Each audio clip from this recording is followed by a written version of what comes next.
What's up mga kasiking? Vince King here. Bali ngayong gabi nga pala mga kasiking, pupunta kami ng Batangas Port. Bali magta-travel nga pala kami ni Utol papuntang Capiz.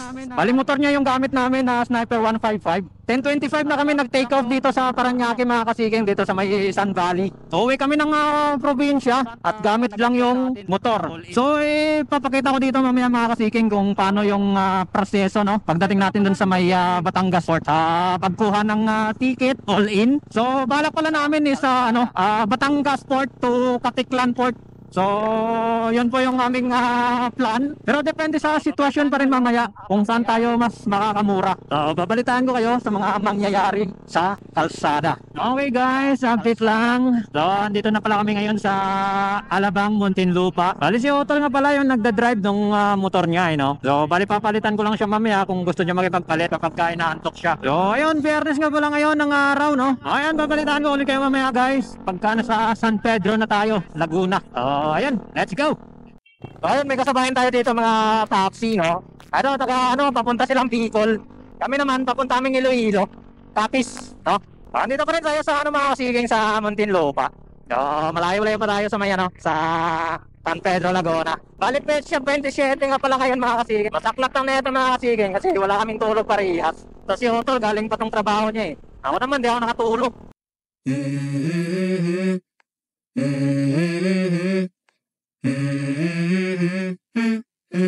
Let's go. I wake up to a little bit of drool on my pillow, feel like it's gonna be a bad day. Yeah, I'm tired of shit, and the coffee ain't hit yet. Damn, ain't that great. Likat mo nga pre, kung saan biyahe nila. Saan biyahe nyo kuya? Pa? Negros kayo? Iloilo kami. Sige, sakay na tayo. Oo, Batangas Port din kayo?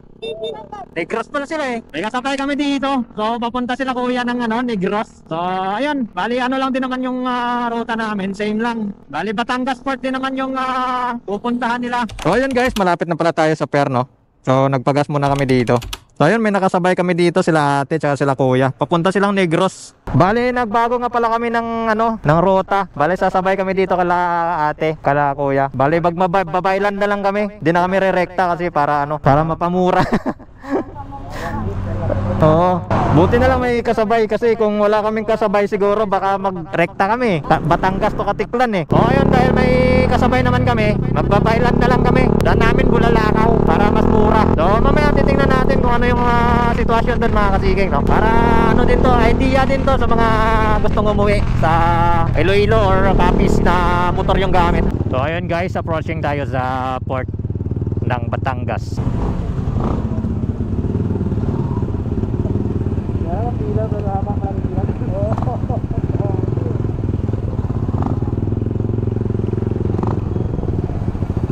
So ayun mga kasiging, as of now andito tayo sa pila nung Roro. Ayan, bali tawid lang kami ng Kalapan pala mga kasiging, no.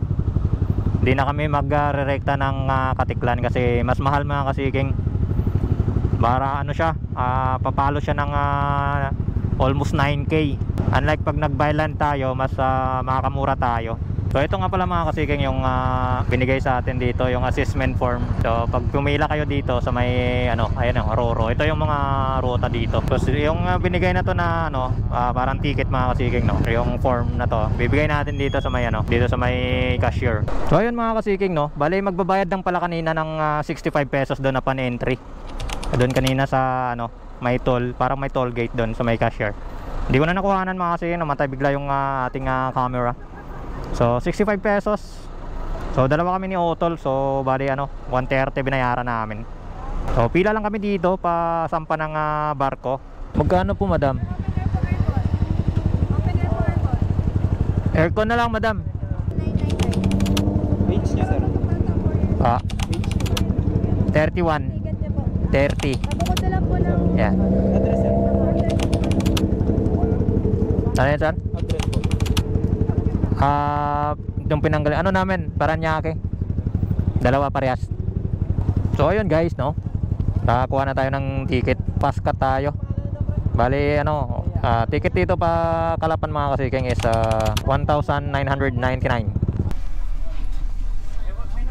Okay guys, update lang. Bale, andito na kami ngayon sa may Calapan Port. So, kakarating lang namin dito. Dumating kami dito ng mga 10:38 ng umaga mga kasiking. So, umalis kami doon kanina sa may Port of Batangas. Mga around 7 na yon mga kasiking pasado. So, ayun mga kasiking, bale, take off na kami dito sa Calapan Port. Bale, on the way kami ng Bulalakaw Port. Alright guys, so stopover muna kami dito sa Jollibee. Kakain muna kami dito bago rumatrap. Kasi medyo malayo na yata yung mga kainan doon eh. Pangalan mo, te? Merly. Ay, si Ate Merly. Ayun, yung kasabay na pala namin si Ate Merly. Taga Negros. Saka si Kuya Kuya Jun. Jun din palayaw. Puro J. Alright guys, update lang ulit. Diyan nga pala kami. Diyan Rota. Di na kami dadaan ng Bulalakaw Port mga kasiging kasi alanganin na yung trip na abutan natin doon. So, alas 10 na ng gabi. So, baka pag tinuloy pa natin baka kinabukasan na tayo makarating. So, balirekta kami sa sa Rojas Port. So, may kasabay pala kami dito na papuntang Bacolod din. So, naging 3 na kami. Ito, bali ko convoy kami Let's dito go. kay Kuya. I wake up to a little bit of drool on my pillow, feel like it's gonna be a bad day.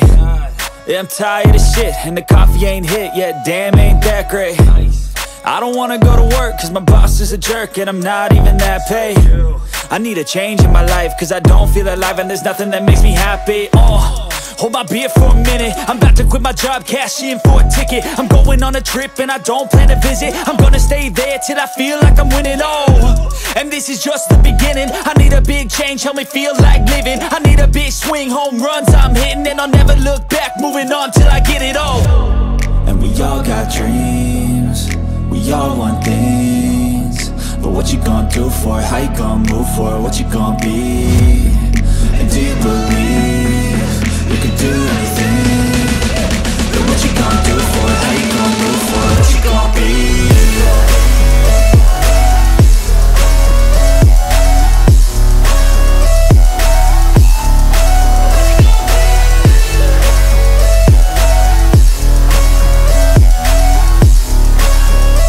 Let's go! Hey! Yeah, this is my life, my strife, my right to fight, to die, and this is my game to play, to claim a brand new name, Kung gutom kayo, kain kayo dito pero may bayad. Okay. Ano lang to? See? Patayan mo muna. Lapang lipit. Hindi mo chinik. Wala isa. May alin ka? May dala ko. Oo, nawala nga yung isa pre oh. Ito taas oh. Ha? Eh bakit may may tagas?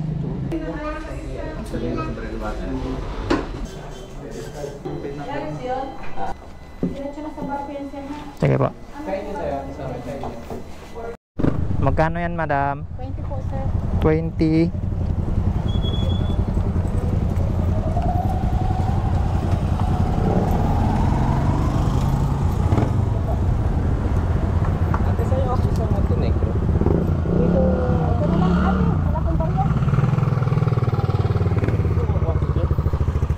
Starlight? Ayun. Alright guys, nandito na tayo sa may Rojas Port. 15 terminal fee tsaka toll fee na 20 pesos tsaka 15 sa kabila pa.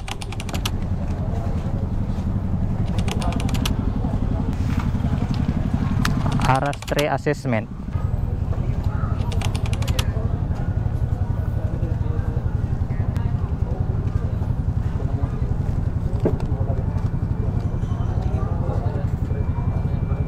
Tapos dito tayo.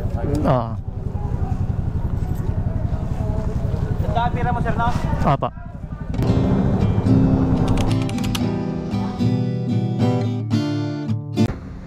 So yun mga kasiging, update lang. So time check tayo, alas 9 na po ng gabi, no. Bali kanina pa kami dumating dito ng mga alas 7. Kaya lang hindi pa kami makadaong gawa nung hindi natin alam kung ano yung reason, pero siguro inaano po yung pinapapuno po siguro yung papalitan itong barko. So after mapuno nun, tsaka tayo makakadaong. So, tumambay tayo dito ng mga almost 2 hours na. Mga 9 na kasi mga kasiging, you know. Wala naman tayong magagawa kasi ganun talaga. Bali, pinapauna lang muna yung mga naka 4 wheels. Kasi yung mga motor dun sa sa gilid siya naka-parking. Ayun, may kasama sila ate. Yun o, mga taga Dumaguete. So, may kasama tayo, dumami na tayo. Pero mamaya lilihis kasi kami mamaya ng daan sila diretso, kami kakana na kami mamaya papuntang Tapas. Amindan yung daan namin mamaya. Sila naman rekta na sila ng Padumangas Port. Kasi paano sila Dumaguete sila Medyo delay lang, so balitaan ko ulit kayo mga kasiging kapag nakababa na po kami sa port.